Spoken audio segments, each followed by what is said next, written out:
Haleluya, Bwana Yesu asifiwe. Kwa jina langu naitwa Pastor Lecho Bagomwa, au kwa jina la kitumishi naitwa Pastor Lecho Tungunjuki. Ni mchungaji, ninampenda Yesu. Nataka nikukaribishe ndugu yangu mpendwa na mtazamaji wangu katika channel yetu hii ya Hope Shine. Channel hii iko tayari kwa ajili ya kukuelekeza, kukufundisha au kwa ajili ya kukupa mwongozo namna ambavyo tunafanya kazi katika channel hii. Channel hii lengo lake ni kuwapa tumaini waliokata tamaa na kuwarejesha tena kwa Bwana katika misingi iliyo bora na kuwaonyesha Mungu wetu kama jinsi Mungu wetu ni pendo, jinsi ambavyo Mungu anavyowapenda na kutuwazia mambo yaliyo mazuri. Kwa hiyo karibu sana kwa ajili ya kutazama channel hii. Usipite bila kuangalia, bila kusikiliza ujumbe huu. Kwa siku ya leo tunataka tujifunze somo la familia. Kama jinsi ambavyo tunavyofahamu, familia ni muhimu, ndio muhimili mkuu sana katika ulimwengu huu. Familia ikikaa vizuri, taifa linajengwa. Familia ikikaa vizuri, tunapata kanisa lililo bora. Kwa hiyo kwa siku ya leo tunataka tujifunze habari ya familia. Familia ni nini basi? Familia ni kikundi cha watu wanaokaa katika dari moja, na mkuu wa familia ni baba, na makamu mkuu wa familia ni mama. Katika hawa watu wawili tunaona familia inajengwa. Familia ya kwanza ambayo Mungu alianzisha ni katika bustani ya Edeni. Mungu alimuumba Eva, alimuumba Adam, kisha akamuumba Eva. Eva aliumbwa wa pili. Bwana Yesu asifiwe. Na Mungu lengo lake ni kuanzisha familia iliyo bora, yenye kumcha Mungu, yenye ushirika na Mungu. Lakini adui shetani ameingia na kufanya vurugu, kufanya mpango usiende vizuri. Ule ulikuwa ni mpango wa Mungu kuwa na familia. Lakini shetani alivyo muhuni aliharibu familia. Na ameingia katika familia, amevuruga familia zetu.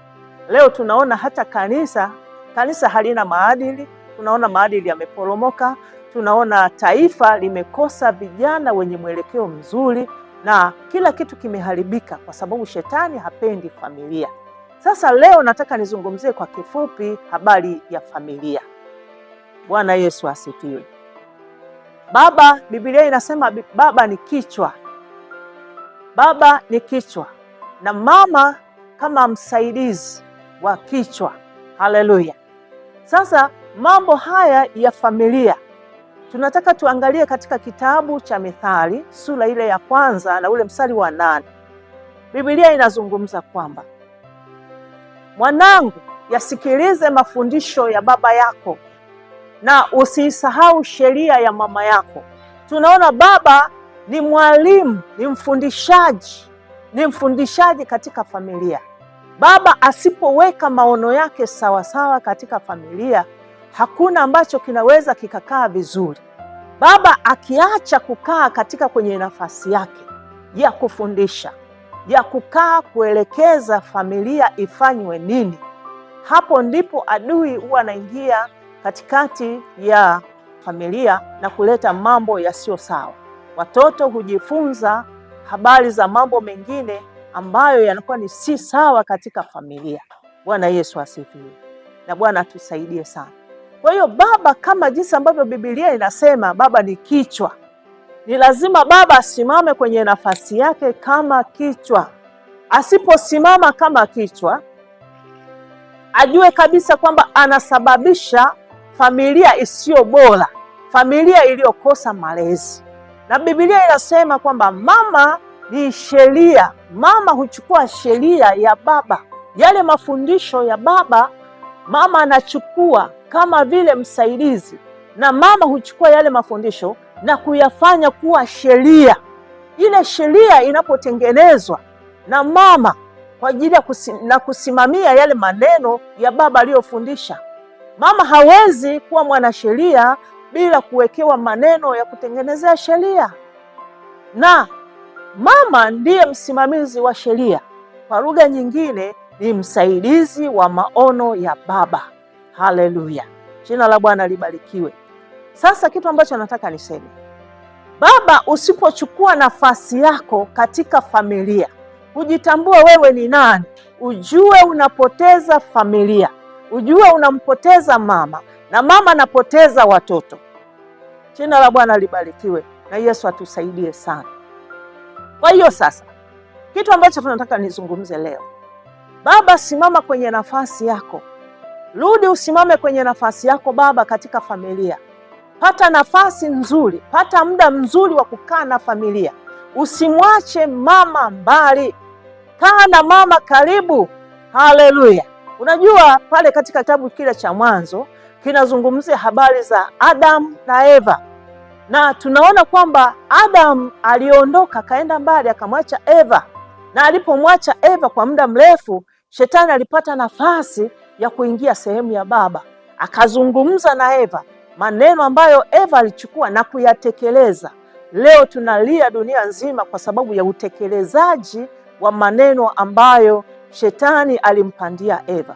Kumbe nafasi ya kupanda neno zuri, ya kupanda maono mazuri, ili kusudi mama apate nafasi ya kutekeleza, iko nafasi hiyo ni baba. Lazima uchukue nafasi yako baba. Kaa karibu na mke wako, kaa karibu na mama, ili kusudi mama apate kujifunza habari zako, mke wako apate kujifunza habari za maono yako. Akichukua maono yako na kuyatendea kazi, yatajenga familia iliyo nzuri. Mama atayapeleka vizuri maono yako kwa watoto, watajua kwamba baba ni nani, baba anasema nini. Haleluya, jina la Bwana libarikiwe. Kwa hiyo sasa, ili tusipoteze familia, baba usiondoke kwenye mfumo wako, na mama asiondoke kwenye nafasi yake. Jina la Bwana libarikiwe. Mara nyingi sana kwa sasa, kwa ajili ya kukosa mwelekeo namna hiyo, mambo yamebadilika. Mama anachukua nafasi ya baba na baba anachukua nafasi ya mama. Ni vitu ambavyo vimepoteza familia, tumepoteza watoto wetu. Leo tunapata watoto wakaidi kwa sababu hawakupata mafundisho, hawakupata mwelekeo, hawakupata maelekezo mazuri kwa wazazi wao. Kwa hiyo sasa, cha msingi ili kusudi tuwe na familia iliyo nzuri, tuwe na taifa lenye maadili, tuwe na kanisa lenye maadili, ni lazima mzazi, rudi kwenye nafasi yako. Rudi mahali ambapo Mungu alikusudia ufike. Mambo ambayo Mungu alikuwa ameyapangilia. Mungu ameweka mpangilio mzuri. Mungu wetu ni Mungu wa utaratibu. Na tukiishi katika utaratibu wa kimungu na kuamia kwamba hapata kuwa na migongano wala faraka katika ndoa. Na hizi faraka ndio zimesababisha familia au watoto kuathirika. Wameathirika kisaikolojia, watoto wameathirika kimaadili, wamekosa maadili kwa sababu wazazi tumekosa nafasi za kukaa nao. Nao wameshindwa kutuelewa, wameshindwa washike lipi. Hivyo wameondoka, wameshika mawazo yao ambayo shetani pia amewapandia.